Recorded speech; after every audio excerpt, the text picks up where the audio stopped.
تبارك الذي بيده الملك وهو على كل شيء قدير الذي خلق الموت والحياة ليبلوكم أيكم أحسن عملا اعوذ باللہ من الشیطان الرجیم بسم اللہ الرحمن الرحیم بسم اللہ الرحمن الرحیم۔ اس کو تسمیہ کہا جاتا ہے، اور عربی زبان میں اگر یہ کہنا ہو کہ اس نے اعوذ باللہ پڑھی تو اس کا مختصر کیا ہے؟ تعوذہ۔ اور بسم اللہ کا مختصر کیا ہے؟ اس نے بسم اللہ پڑھی بسملہ۔ یہ تھوڑی سی عربی بھی ساتھ ساتھ پڑھا رہا ہوں کیونکہ آپ یہ جب عربی، اللہ کرے کہ آپ لوگ اس قابل ہوں کہ عربی تفاسیر اور عربی جو کتابیں ہیں ان کو پڑھ سکے تو وہاں اس طرح لفظ ہوتا ہے تعوذہ بسملہ یوں کر کے۔ حللہ لا الہ الا اللہ کہنا جو ہے وہ حللہ ہے۔ بسم اللہ الرحمن الرحیم پڑھنا جو ہے قرآن مجید کی تلاوت سے پہلے یہ سنت یا مستحب کے درجے میں ہے۔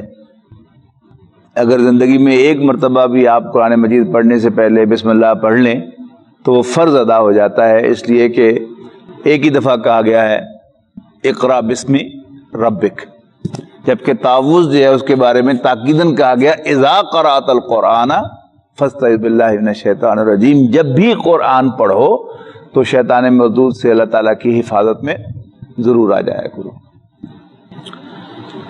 بسم اللہ الرحمن الرحیم اللہ کے نام سے، اللہ کے نام کے ساتھ،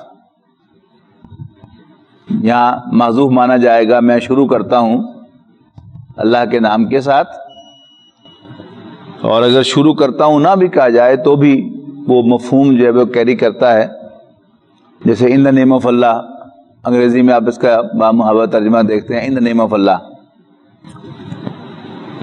لفظ اللہ کے بارے میں یہ بات ذہن میں رکھنی چاہیے کہ لفظ اللہ عربی زبان کا اپنا لفظ ہے، اور یہ اپنا پر جو میں نے زور دیا ہے کہ عربی زبان کو بہت سی چیزیں قرآن مجید نے بھی دی ہیں، لیکن لفظ اللہ قرآن مجید نے نہیں دیا عربی زبان کو، یہ عربی زبان کا اپنا لفظ ہے۔ اور قرآن مجید کے نزول سے پہلے، حضور صلی اللہ علیہ وسلم پر وحی کے آغاز سے پہلے بھی عرب اللہ تعالیٰ کو اسی نام سے جانتے، پہچانتے، یاد کرتے اور پکارتے تھے۔ اللہم، یہ پرانا ایکسپریشن ہے اللہ تعالیٰ کو پکارنے کا۔ اس کے قریب ترین جو لفظ انگریزی میں آپ کو ملتا ہے وہ کیپٹل جی والا گاڈ ہے۔ لفظ اللہ ہے کیا، اس کے بارے میں تو آپ نے جو ابتدائی عربی کلاس ہے اس میں پڑھا ہوگا کہ اس کے بارے میں دو آراء ہیں۔ ایک رائے یہ ہے کہ یہ اللہ تعالیٰ کا اسم ذات ہے، اور دوسری رائے یہ ہے کہ یہ اللہ تعالیٰ کا صفاتی نام ہے۔ یہ اصل میں الالہ ہے، جیسے انگریزی میں اسمال جی والا گاڈ ہے، اور اس اسمال جی والے گاڈ کے ساتھ اگر دی لگایا جاتا تو کیا بن جاتا؟ The God. لیکن انگریزی میں دا گاڈ کوئی لفظ ہی نہیں ہے نا، ایسا ہی کہ نہیں؟ اس کی طرح کبھی ذہن گیا؟ انگریزی میں دا گاڈ کوئی ایکسپریشن نہیں ہے، یا ا گاڈ ہے اسمال جی کے ساتھ یا کیپٹل جی کے ساتھ گاڈ ہے۔ اصل میں زبان جو ہوتی ہے نا، یہ محاورے کا نام ہوتا ہے، الفاظ کا نام زبان نہیں ہوتا۔ زبان نام ہوتا ہے محاورے کا، یوزیج کا، اور ٹرانسلیشن الفاظ کے معنی کا نام نہیں ہوتا۔ Translation means to express an idea from one language to another۔ تو لفظ اللہ جو ہے، عرض کر رہا تھا کہ اس کے بارے میں دو رائے اہل نحو کے درمیان پائی جاتی ہیں، صرف و نحو والے جو اہل عرب ہیں۔ کچھ اہل علم کی رائے یہ ہے کہ یہ اللہ تعالیٰ کا اسم ذات ہے، لہذا یہ ٹرانسلیٹیبل نہیں ہے، جیسے آپ میں سے ہر ایک کا نام جو ہے وہ کسی زبان میں بھی چلا جائے تو نام یہی رہے گا. تو جن لوگوں کی رائے یہ ہے وہ انگریزی میں بھی اس کا کوئی ترجمہ یا اردو میں کوئی ترجمہ اس کا جائز ہی نہیں سمجھتے. آپ نے بہت سے لوگوں کو دیکھا ہوگا کہ وہ خاص سے زیادہ جذباتی ہو جاتے ہیں کہ اگر اللہ تعالیٰ کو گاڈ کہہ دیں یا خدا، حالانکہ پرانے ہمارے تراجم جو ہیں اردو کے ان میں کثرت کے ساتھ خدا ترجمہ کیا جاتا ہے اللہ کا، لیکن وہ بڑے اس معاملے میں جذباتی ہو جاتے ہیں کہ نہیں، اللہ تعالیٰ کا یہ ذاتی نام ہے لہذا یہ ٹرانسلیٹ نہیں ہو سکتا. وہ اس لیے ان کا ہے. اور ہمارا بھی اگر کوئی یعنی ناموں کا ترجمہ کر کے اگر ہمیں پکارا جائے تو شاید ہمیں بھی اچھا نہ لگے، ہم میں سے کسی کو بھی، کہ جی میرا نام یہ ہے، میرا نام کا ترجمہ کرنے کی کیا ضرورت ہے آپ کو. تو دوسری رائے کیا ہے کہ یہ اصل میں الہ ہے، الہن اے گاڈ نکرہ، اور جب اس کو معرفہ آپ کرنا چاہیں گے تو وہ کیا ہو جائے گا؟ الہ. لیکن جیسے انگریزی میں اے گاڈ اور دی گاڈ کا جو فرق ہے، اور انگریزی میں دی گاڈ یا دا گاڈ کوئی لفظ نہیں ہے، کوئی ایکسپریشن نہیں ہے، اس کی بجائے کیا ہے؟ گاڈ ود کیپٹل جی. اسی طرح عربی زبان میں الہ کوئی لفظ ہی نہیں ہے. اس الہ کی جگہ یعنی اس کی عظمت کو ظاہر کرنے کے لیے تاکہ وہ باقی جو الفاظ ہیں ان سے ممیز ہو جائے، نمایاں ہو جائے. انگریزی میں بھی کیپٹل جی والا گاڈ اسی لیے ہے، آپ غور کریں کہ اگر اس کو دا گاڈ کہا جاتا تو پھر ایک عام سا لفظ ہوتا، لیکن دا گاڈ کی بجائے اس کو کیا کہا گیا؟ گاڈ ود کیپٹل جی. اور یہ اللہ تعالیٰ کے لیے جو بنیادی لفظ استعمال ہوتا ہے، آپ اس زبان والوں سے جب سنتے ہیں تو اس کا مزہ ہی کچھ اور ہے. کسی عرب کی زبان سے آپ لفظ اللہ سنیں تو بلیو می پھول جھڑتے ہوئے معلوم ہوتے ہیں، جس طرح وہ اس کو پر کر کے تجوید کے لحاظ سے اللہ کہتے ہیں نا، ہم کہہ ہی نہیں سکتے. اسی طرح یعنی انگریزی زبان جو ہے یہ ان کی انگریزوں کی زبان ہے. انگریز کی زبان سے آپ گاڈ سنیں گے تو وہ جس طرح گول کر کے منہ کہتے ہیں نا گاڈ، امریکوں نے بگاڑ دیا اس کو، گیڈ، اس کو بیڑا غرق کر دیا اس لفظ کا. یعنی سارا جو اس کا حسن تھا وہ انہیں خراب، او مائی گاڈ. جبکہ آپ کسی انگریز کی زبان سے جب گاڈ سنیں گے تو واقعتاً یعنی اس کو یعنی ایک محبت اور چاشنی اس لفظ کے اندر آپ کو محسوس ہوگی. یہ جھگڑا ہوا کیوں؟ وہ جھگڑا اس لیے ہوا کہ جو لفظ اللہ کا عربی زبان میں وے آف رائٹنگ ہے وہ انڈیکیٹ کرتا ہے کہ یہ اصل میں الہ ہے. وہ بھی آپ نے پڑھا ہوگا شاید ابتدائی کلاس میں کہ المتقین پر اگر آپ لام تعریف داخل کرتے ہیں یعنی الف لام اس کے شروع میں لگاتے ہیں تو وہ کیا بن جاتا ہے؟ لی المتقین نہیں ہوتا، وہ للمتقین ہوتا ہے، اور اس میں سے الف لکھی بھی نہیں جاتی، ڈائریکٹ لام جو ہے وہ لام کے ساتھ جا کے مل جاتی ہے. ایسے ہی آپ للہ کیسے لکھتے ہیں؟ قرآن مجید میں آپ کو کیسے لکھا ہوا نظر آتا ہے؟ یعنی وہ لفظ بلکہ چھوٹا ہو جاتا ہے، اللہ جو ہے وہ بڑا لفظ ہے اور للہ جو ہے وہ چھوٹا لفظ ہے. تو اس سے پھر وہ اہل نحو جو ہے وہ اندازہ لگے. تو اس بات سے کہ الہ عربی زبان میں کوئی لفظ نہیں، اس سے بھی انڈیکیشن ملتی ہے کہ یہ الہ ہی بدل کر اللہ بن گیا ہے. اور دوسرا جب یہ لام تعریف اس کے شروع میں داخل ہوتا ہے تو پھر اس کے لکھنے کا انداز جو ہے وہ کیا ہے؟ وہ للمتقین والا ہے. یعنی اس کے شروع میں جیسے الف لام جن میں سے الف جو ہے یا حمزہ جو ہے یہ حمزۃ الوصل ہوتا ہے تو اس کی انڈیکیشن جب مل جاتی ہے اس سے بھی یہ کنکلوژن نکلتا ہے کہ یہ اصل میں الہ ہے جو گاڈ ود کیپٹل جی کی طرح اللہ بن گیا.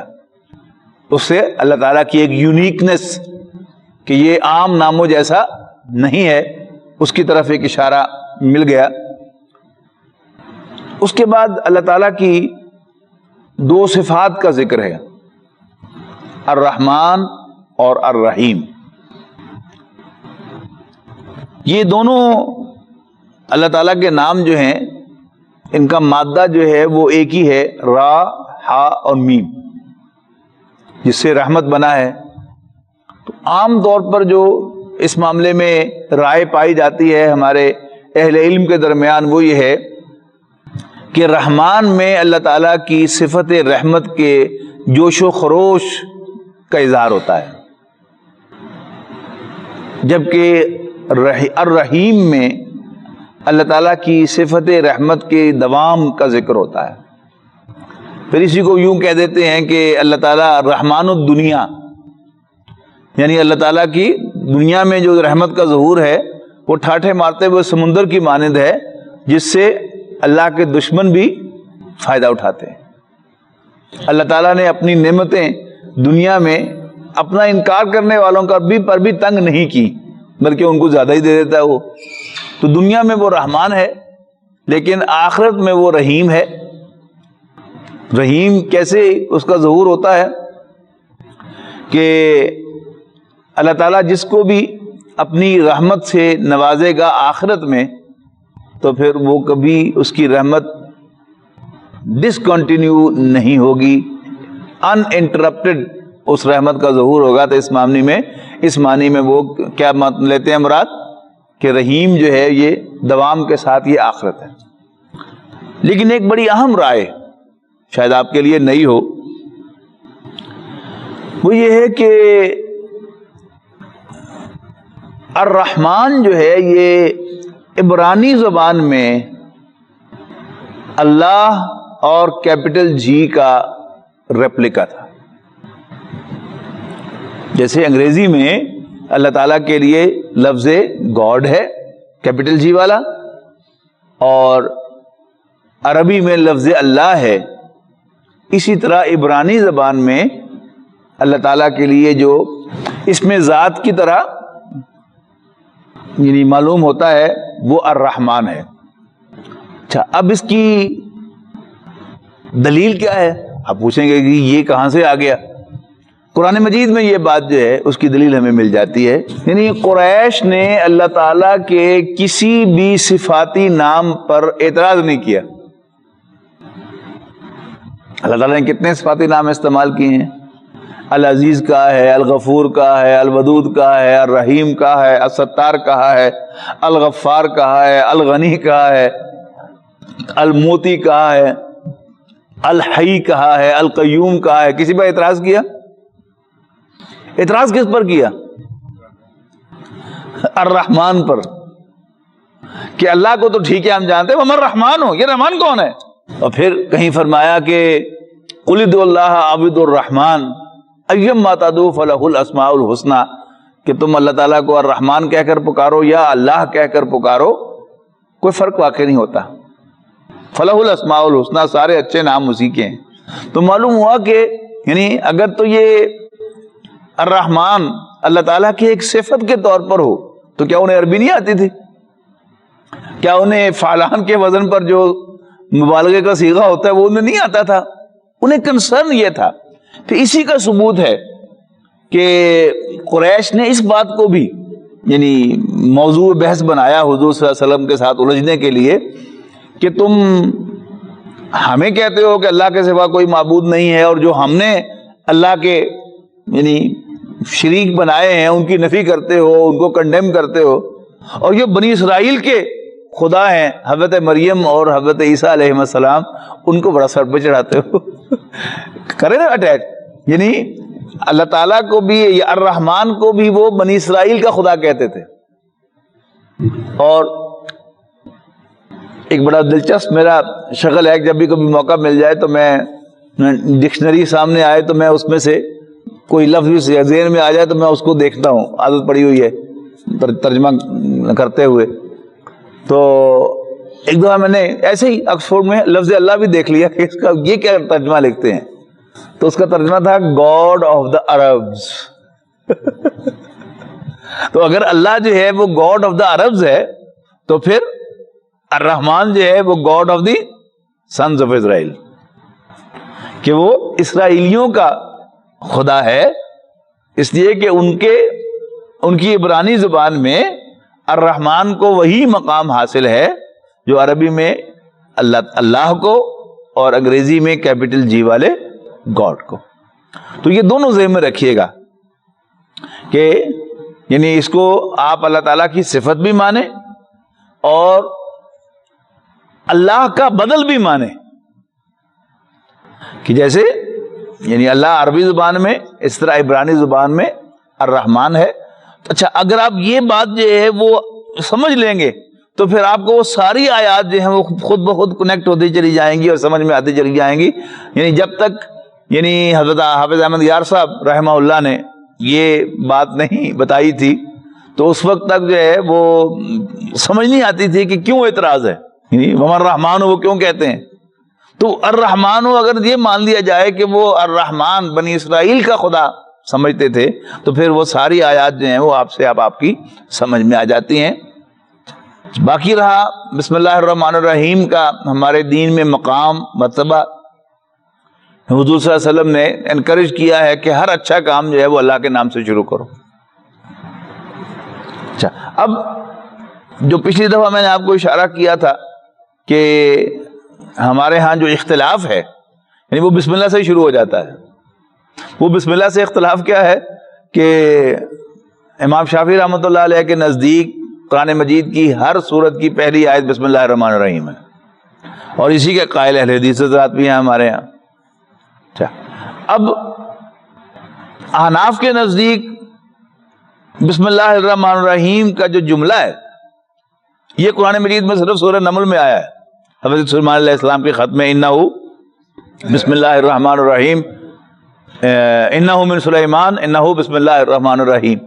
لیکن وہاں بھی آپ نوٹ کیجئے گا کہ بسم اللہ الرحمن الرحیم پوری آیت نہیں ہے. اب اس سے ایک اور کمپلیکیشن پیدا ہو گئی کہ اگر آپ بسم اللہ الرحمن الرحیم کو پوری آیت مان لیں گے تو پھر اس پر قرآن مجید کا اطلاق ہو جائے گا اور قرآن مجید آپ ہر حالت میں نہیں پڑھ سکتے. آپ اگر جنبی ہیں غسل آپ پر فرض ہے آپ قرآن مجید تو نہیں پڑھ سکتے تو اس کا مطلب کیا ہے کہ پھر آپ بسم اللہ بھی نہیں پڑھ سکتے.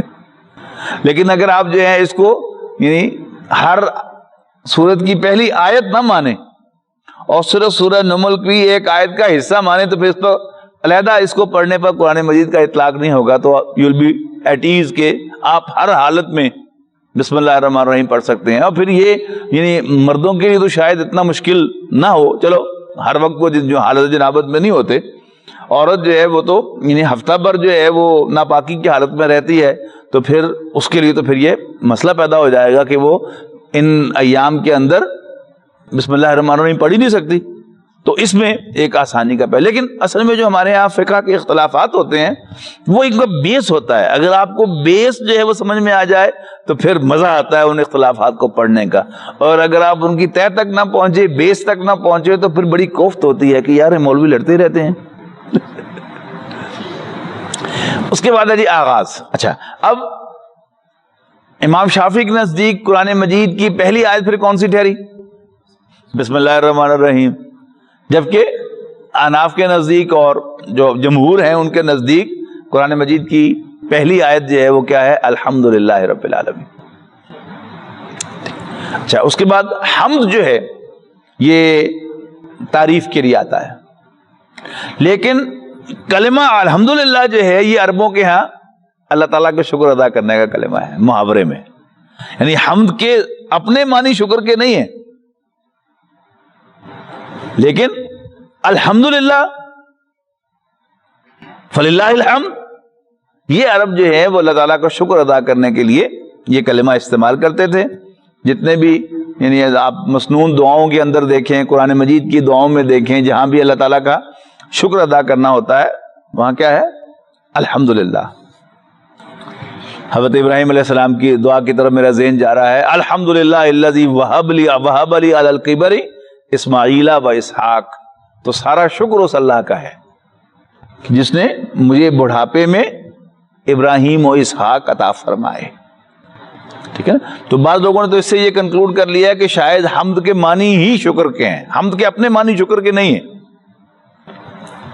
لیکن ان کا آپس میں جوڑ کیسے ہے؟ یعنی آپ کسی کے احسان مند ہوتے ہیں تو آپ جب ایک خاص انداز سے کہتے ہیں یو آر گریٹ. اصل میں وہ یو آر گریٹ جو ہے وہ اصل میں آپ کیوں کہہ رہے ہیں یہ اصل میں شکر کا ایک ایکسپریشن ہے. انگریزی میں بھی آپ چلے جائیں کہ کیا ہے, یہ شکر کا ایکسپریشن ہے. تو اسی معنی میں الحمدللہ جو ہے وہ شکر کا ایکسپریشن ہے, ورنہ حمد کے اپنی معنی جو ہیں وہ تعریف ہی کے ہیں. اس لیے کہ آپ حمد کے اگر معنی شکر کے لیتے ہیں تو پھر حامد, محمود, محمد, ان سب پر ایک سوال کھڑا ہو جائے گا. پھر محمد کیا ہوا؟ شکر ادا کیا گیا؟ نو, تعریف کیا گیا. پھر اس میں سورہ آل عمران کے اندر آیا ہے نا کہ کچھ لوگوں کے بارے میں کہا گیا کہ وہ چاہتے ہیں کہ ان یحمدوا بما لم یفعلوا, کہ ان نے جو کام نہ بھی کیے ہوں ان پر بھی ان کی تعریف کی جائے. اور ایسے مہربان آپ کو آج بھی مل ہی جاتے ہیں کہ جو کریڈٹ لینا, آج کی زبان میں اسے ہم کہتے ہیں کہ انہیں کریڈٹ لینے کا شوق ہوتا ہے کہ ہر اچھا کام جو ہے وہ ہمارے کھاتے میں ڈال دیا جائے, تو وہ تعریف چاہتے ہیں. تو وہ ان کا ذکر قرآن مجید کے اندر سورہ آل عمران کے اندر یہودیوں کی طرف سے موجود ہے. الحمدللہ رب العالمین, یہ کیا ہے؟ یہ اللہ تعالیٰ کا تعارف ہے. یعنی ساری تعریف اللہ کے لیے ہے جو تمام جہانوں کا رب ہے. اب قرآن مجید کی دونوں آیات, دونوں پہلی آیات, یعنی قرآن مجید میں سب سے پہلے نازل ہونے والی آیت مبارکہ بھی اللہ تعالیٰ کا تعارف کیا کرا رہی ہے؟ اقرأ باسم ربک الذی خلق, پڑھ اپنے رب کے نام سے وہی جس نے پیدا کیا. اب چونکہ اہل عرب اللہ تعالیٰ کو خالق کائنات مانتے تھے, لئن سألتہم من خلق السماوات والارض لیقولن اللہ, ترجمہ کرنے کی ضرورت تو نہیں نا, ٹھیک ہے نا. تو عرب چونکہ اللہ تعالیٰ کو خالق کائنات مانتے تھے توحید کے ساتھ, لہذا آپ جب یہ بات ذہن میں رکھتے ہوئے قرآن مجید کی پہلی آیت کو آپ پڑھیں گے تو وہاں آپ کو اللہ تعالیٰ کا تعارف بطور رب ملے گا. اگر آپ اس بات کو نظر انداز کر کے پڑھیں گے تو پھر اللہ تعالیٰ کا تعارف آپ کو وہاں پر خالق نظر آئے گا, حالانکہ وہاں پر اللہ تعالیٰ کو بطور رب انٹروڈیوس کروایا گیا ہے. اور یہی اصل میں قرآن مجید کی بنیادی دعوت ہے کہ اللہ تعالیٰ کو اپنا رب مانو, اپنا آقا مانو, اپنا مالک و مختار مانو. تو الحمدللہ رب العالمین, ساری تعریف تمام جہانوں کے رب اللہ کے لیے ہے. شاہ ولی اللہ رحمۃ اللہ علیہ نے اپنے فارسی ترجمے میں رب کا ترجمہ کر دیا پروردگار. اور اب چونکہ باقی سارے ترجمے جو ہیں وہ انہی کے فارسی ترجمے سے ماخوذ ہیں, لہذا اردو تراجم میں آپ کو بس اسی مکھی پر مکھی جو ہے وہ مارتے ہوئے ملیں گے, پالنے والا پالنے والا پالنے والا. یعنی میرے پاس یو ایس پی میں ابھی پڑے ہوں گے 5 انگریزی تراجم قرآن مجید کے, ان سب نے ترجمہ لارڈ کیا ہے. کسی نے سسٹینر یا پرووائڈر نہیں کیا. تو اللہ تعالیٰ جو ہے وہ تمام جہانوں کا رب ہے, تمام جہانوں کا مالک ہے. آپ سوچ سکتے ہیں کہ جی اس پر اتنا زور دینے کی کیا ضرورت ہے؟ مالک جو ہے وہ ٹیک کیئر بھی تو کرتا ہی ہے. مالک کی مرضی ہوتی ہے کہ وہ ٹیک کیئر کرے, اور مرضی ہوتی ہے کہ کسی چیز کو پوچھے بھی نہ. یعنی آپ کا اختیار ہے, آپ کے 2 پیسز آف لینڈ ہیں آپ کے پاس, ایک کو آپ جو ہیں وہ ہر ہفتے وزٹ کرتے ہیں جا کے, اور ایک قطعہ زمین آپ کا ہے اس کو آپ سالوں بھی جا کے وزٹ نہیں کرتے. اس کا یہ مطلب نہیں کہ آپ کا وہ اب نہیں رہا, آپ ہی کا ہے, آپ کا چوائس ہے کہ آپ اس کی ٹیک کیئر کریں یا نہ کریں. اور پھر جب ہم اللہ تعالیٰ کو اپنا خالق اور رازق کہنے پر اصرار کرتے ہیں تو پھر ہمیں لازم کرنا پڑتا ہے کہ اللہ تعالیٰ ہمیں سب کچھ پرووائڈ کرے. لیکن ہماری آبزرویشن کیا ہے کہ اللہ تعالیٰ ہم میں سے کسی کو آنکھیں نہیں بھی دیتا, کسی کو کانوں سے محروم کر دیتا ہے, کسی کو ذہن سے معاف کر دیتا ہے. تو اگر آپ جو ہیں اس کو باؤنڈ کریں گے تو پھر یا وہ نااہل معاذ اللہ شمار ہوگا یا ظالم قرار پائے گا کہ اس نے ہمارا حق مار دیا.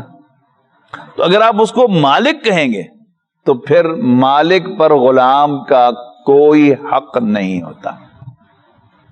پھر everything will be explained کہ اگر اللہ تعالیٰ نے کسی کو آنکھوں سے معروم رکھا تو بھی کوئی ظلم نہیں کیا, کسی کا حق نہیں مارا, سماعت سے معروم کیا تو بھی کوئی زیادتی نہیں کی. وہ مالک ہے, وہ جسے چاہے دے, جسے چاہے معروم رکھے, جسے چاہے زیادہ دے, جسے چاہے کم دے. اسی طرح اس کائنات کو میں اللہ تعالیٰ نے کسی کو بڑا وجود دیا, کسی کو چھوٹا وجود دیا, کسی کو خوبصورت وجود دیا, کسی کو بدصورت وجود دیا. تو وہ جو رب ہمارا کی وہ ساری گفتگو جو ہے وہ اپنے ذہن میں رکھیں گے تو آگے لے کے چلیں گے تو پھر آپ کو سب کچھ جو ہے پھر ایکسپلین ہوتا چلا جائے گا خود بخود. تو الحمدللہ رب العالمین, ساری حمد ساری تعریف اللہ رب العالمین کے لیے ہے, تمام جہانوں کے رب اللہ کے لیے ہے. الرحمن الرحیم یہ ایکسپلین ہو گیا. اس کے بعد مالک یوم الدین. مالک یوم الدین کو اگر آپ قرآن مجید کی املا میں دیکھیں تو یہ میم کے کھڑے زبر کے ساتھ لکھا جاتا ہے. یعنی اگر آپ حرکات ہٹا دیں تو یہ ملک یوم الدین بھی پڑھا جا سکتا ہے. اور یعنی ہم تو قرأت حفص کو فالو کرتے ہیں, اس میں مالک یوم الدین ہے, لیکن قرأت ورش کے اندر یہ ملک یوم الدین ہے, بدلے کے دن کا بادشاہ. اور قرآن مجید میں اس کے لیے ہمارے پاس دلیل موجود ہے کہ قیامت کے دن پوچھا جائے گا لمن الملک اليوم, آج بھلا کس کی بادشاہی ہے؟ للہ الواحد القہار, اللہ ایک اور irresistible کی. نا تو بادشاہی تو آج بھی اللہ ہی کی ہے, لیکن آج اللہ کی بادشاہی اور قیامت کے دن اللہ کی بادشاہی میں کیا فرق ہے کہ آج اللہ تعالیٰ کی بادشاہی جو ہے وہ ویزیبل نہیں ہے, لیکن قیامت کے دن اللہ تعالیٰ کی بادشاہی جو ہے وہ ویزیبل ہوگی, نظر آ رہی ہوگی, اور بڑے سے بڑا باغی جو ہے وہ بھی کہنے پر مجبور ہوگا کہ آج اللہ تعالیٰ کی ہی کی بادشاہی ہے.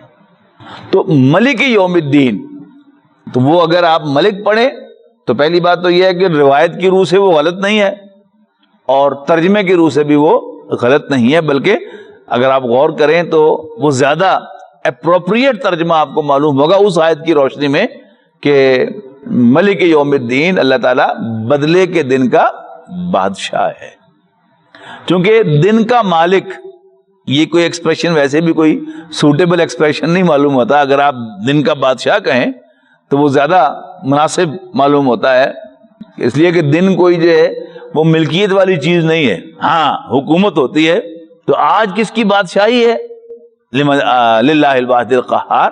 تو اس اعتبار سے اگر آپ ملک یوم الدین کسی جگہ ترجمہ دیکھیں بدلے کے دن کا بادشاہ, تو وہ بھی ترجمہ جو ہے وہ بھی بالکل صحیح بھی ہے اور بالکل مناسب بھی. اس کا یہ مطلب ہی نہیں ہے کہ مالک یوم الدین کا ترجمہ بدلے کا دن کا مالک غلط ہو گیا, اس لیے کہ یہ جو قراتیں ہیں یہ بھی منقول ہیں رسول اللہ صلی اللہ علیہ وسلم سے. لہذا اگر یہ بھی منقول ہے اور یہ بھی منقول ہے تو پھر یہ ترجمہ بھی صحیح ہے اور یہ ترجمہ بھی صحیح ہے. اگر مالک کھڑے زبر کے ساتھ آپ پڑھیں گے تو وہ اس کا ترجمہ مالک ہوگا, owner of the day of reward, اور اگر ملک یوم الدین کہیں گے تو ruler of the day of reward ترجمہ ہوگا. اس کے بعد ہے ایاک نعبد, ہم تیرے ہی بندے ہیں یا تیری ہی عبادت کرتے ہیں. عام طور پر جو ترجمہ آپ دیکھتے ہیں خاص طور پر اردو تراجم میں وہ ترجمہ کیا ہے؟ ہم تیری ہی عبادت کرتے ہیں. لیکن بتایا ہوگا عزیز عامر نے آپ کو کہ یہ عین با دال کا مادہ اگر سے باپ کاروما سے پڑھیں تو پھر ماضی مضارع کیا ہوگا شبیر صاحب؟ عبودہ یعبدو. یعنی اگر آپ باب نصرہ سے لیں گے تو پھر عبدہ یعبدو ہوگا, یعنی ماضی فرق ہوگا, مضارع تو سیم رہے گا لیکن معنی کا فرق ہے. تو عبدہ یعبدو باب نصرہ سے اسم فاعل بنے گا عابدن. عابدن کیا ہے؟ عبدہ یعبدو ٹو ورشپ. ورشپ کیا ہے؟ یہ ایکٹ ہے. اور ایکٹ کی ہمیشہ ابتدا بھی ہوتی ہے اور انتہا بھی ہوتی ہے. جبکہ باب کروما جو ہے اس میں آنے والے افعال ایکٹس نہیں ہوتے. وہ جو اردو گرامر میں تھی نا فعل کی تعریف، وہ کلمہ جس میں کسی کام کا کرنا، ہونا یا سہنا پایا جائے، ہونا جو ہے نا ٹو بی، تو اس میں کیا ہوتی ہے پھر، کیونکہ یہ ایکٹ نہیں ہے لہذا اس کا اسم فاعل نہیں ہوتا، اس کی براہ راست صفت ہوتی ہے عبودہ یعبدو عبادتن فہو عبدن. عابدن نہیں، عابدن بنے گا نصرہ ینصرو میں عبادہ یعبدو سے، اور عبودہ یعبدو سے کیا بنے گا عبدن. اور المنجد میں ترجمہ لکھا ہے عبدن کا، عبودہ یعبدو عبدن جدی پشتی غلام ہونا. کیا مطلب ہوا کہ جب میں اس مفہوم میں کہوں گا ایاک نعبدو، اس کا ترجمہ کیا بنے گا، مفہوم کیا ہوگا اس کا، اے اللہ ہم سب تیرے جدی پشتی غلام ہیں. میں بھی اللہ کا غلام، میرے والد محترم بھی اللہ کے غلام تھے، دادا پردادا، یہاں تک کہ میرے جد امجد آدم علیہ السلام بھی اللہ تعالیٰ کے غلام تھے، اور یہی معاملہ آپ سب کا ہوگا. تو جب آپ عبودہ یعبدو باب کرما سے ترجمہ کریں گے تو پھر ترجمہ بنے گا ایاک نعبدو، ہم تیرے ہی بندے ہیں، تیرے ہی غلام ہیں، وایاک نستعین، اور تجھ ہی سے مدد مانگتے ہیں. اب یہ ہی جو ہے یہ کس کا ترجمہ ہے، تیرے ہی بندے ہیں اور تجھ ہی سے مدد مانگتے ہیں، ہے ذہن میں؟ یعنی ایا کا ترجمہ نہیں ہے، ایا تو بس صرف بیس فراہم کر رہا ہے، چونکہ کا جو ہے یہ ضمیر متصل ہے اور اس کے ساتھ اتصال کے لیے کوئی لفظ چاہیے. ہاں اصل میں کیا تھا، نعبدو کا و نستعینو کا، لیکن چونکہ مفعول کو مقدم کیا گیا لہذا اس کو کھڑا کرنے کے لیے، اس کو کوئی پری فکس دینے کے لیے ایا لگایا گیا ہے، ورنہ ایا کے اٹ سیلف کوئی معنی نہیں ہے. وہ ہی کا ترجمہ صرف مفعول کو مقدم کرنے سے ہی پیدا ہو گیا کہ ہم تیرے ہی بندے ہیں، تجھ ہی سے مدد مانگتے ہیں. تو جب ہم کہتے ہیں تیرے ہی بندے ہیں، اس میں ہم نے بہت کچھ کہہ دیا، بہت کچھ کہہ دیا. یعنی وہ جو شروع میں اللہ تعالیٰ کا تعارف تھا نا، الحمدللہ رب العالمین، اب اسی کی روشنی میں ہم نے بھی اعتراف کر لیا تو تمام جہانوں کا رب ہے ہی، تو ہم بھی تیرے ہی بندے ہیں. جی آقا مان لیا، ٹھیک ہے نا. مالک سے بھی زیادہ پروفاؤنڈ لفظ ہے وہ آقا ہے فارسی کا. یعنی آپ مالک اور مختار دونوں کو جمع کر لیں تو وہ لارڈ ہوتا ہے. جیسے انگریزی میں لفظ، یعنی ایک ہے اونر اور ایک ہے لارڈ. تو لارڈ جو ہے اس میں ایک اپنا جلال ہے جو اونر میں نہیں ہے. تو رب جو ہے یہ اصل میں اللہ تعالیٰ کے اس جلال کو ظاہر کرتا ہے کہ یہ لارڈ ہے. اور سلیو بھی اصل میں لارڈ ہی کا الٹ ہے. تو ہم کیا ہیں، ہم تیرے سلیوز ہیں، and you are our lord. اچھا اب اس کے بعد ہے وایاک نستعین، اور تجھی سے مدد مانگتے ہیں. اچھا ان دونوں کے درمیان بھی اگر آپ ترجمہ کریں کہ اللہ ہم تیری ہی عبادت کرتے ہیں اور تجھ ہی سے مدد مانگتے ہیں، تو آپ غور کریں تو یہ بے جوڑ سی بات ہے. کیوں؟ میں اللہ تعالیٰ سے کہوں کہ جی میں تیرے لیے 2 نفل پڑھتا ہوں تو مجھے 2 روٹیاں دے دے، تیرے لیے 2 نفل پڑھتا ہوں تو اسے 2 روٹیاں مانگتا ہوں، تو اللہ تعالیٰ کہتا ہے دفع ہو جاؤ، مجھے تمہارے 2 نفلوں کی ضرورت ہی نہیں ہے، واقعی نہیں ہے اس کو ضرورت، جبکہ 2 روٹیاں میری تو ضرورت ہے.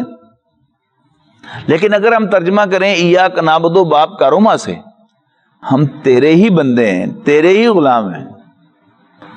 اب آپ مجھ کہیں کہ تجھی سے مانگتے ہیں، اب یہ لاجیکل ہو گیا، دونوں کا آپس میں جوڑ بیٹھ گیا. اے اللہ ہم تیرے ہی بندے ہیں اور تجھی سے مانگتے ہیں. بات سمجھ آ گئی جی؟ تو مالک سے ہمیشہ مانگا جاتا ہے، غلام اپنے آقا ہی سے مانگتا ہے، دوسروں سے نہیں مانگتا. اور میں اس کا کیا کرتا ہوں، اس میں مثال دیا کرتا ہوں نا کہ ہمارا اپنا حال یہ ہے کہ ہمارا ملازم یا ہماری ملازمہ گھر کی اگر ہمارے مہمان کے سامنے اپنا دکھڑا بیان کرے تو ہمیں بہت برا لگتا ہے. ہم کہتے ہیں کہ تم نے ہماری بے عزتی کروا دی. حالانکہ وہ امپلائی ہوتے ہیں ہمارے، غلام تو ہوتے بھی نہیں. اچھا، اگر امپلائر اس کو مائنڈ کرتا ہے کہ کوئی اس کا امپلائی وہ اپنا دکھڑا بیان کرے کسی اور کے سامنے اسے چھوڑ کر، تو پھر آقا کو کتنا برا لگے گا کہ اس کا کوئی غلام اسے چھوڑ کر کسی اور کے سامنے جا کے ہاتھ پھیلائے. ٹھیک ہے نا؟ اچھا، پھر اسی میں یہ لفظ لارڈ جو ہے، آپ اس کو آپ محسوس کر لیں کہ اس کا انگریزی میں اطلاق کن پر ہوتا ہے؟ کیا کیا یوزیج ہے اس کے؟ لینڈ لارڈ، فیوڈل لارڈ، نیوسلی لارڈ ہے نا؟ اور فیوڈل لارڈ ایک کردار ہے. جبکہ شہر کا بڑا کون ہوتا ہے؟ سرمایہ دار. اس کے ساتھ لارڈ نہیں لگتا، کیپٹلسٹ ہے. ان دونوں کے کردار میں زمین و آسمان کا فرق ہے کہ کسی سرمایہ دار کا کوئی امپلائی پکڑا جائے تو he is least bothered, whereas ایز کسی فیوڈل لارڈ کے کمی کو S H O feudal lord کی اجازت کے بغیر ہاتھ بھی نہیں لگا سکتا اس لیے کہ وہ اپنے کمیوں کو، اپنے غلاموں کو پروٹیکٹ کرتا ہے. اور دوسرا فرق کیا ہے کہ سرمایہ دار جو ہے وہ پائی پائی کا حساب لیتا ہے. اس کا کوئی امپلائی چوری کرے، غبن کرے تو حساب لگاتا ہے کہ اس کے ذمے کتنے ہیں، ہمارے پاس جمع کتنے ہیں. منشی سے پوچھتا ہے، اکاؤنٹنٹ سے، کہ یہ کتنے ذمے اس کے بنتے ہیں. وہ کہتا ہے کہ بس اتنے پیسے دے جاؤ تو بس تم آزاد ہو، ورنہ ہم پرچہ کٹا دیں گے. جبکہ ایک فیوڈل لارڈ جو ہے، because he is a lot, اس کا حسن دیکھیے.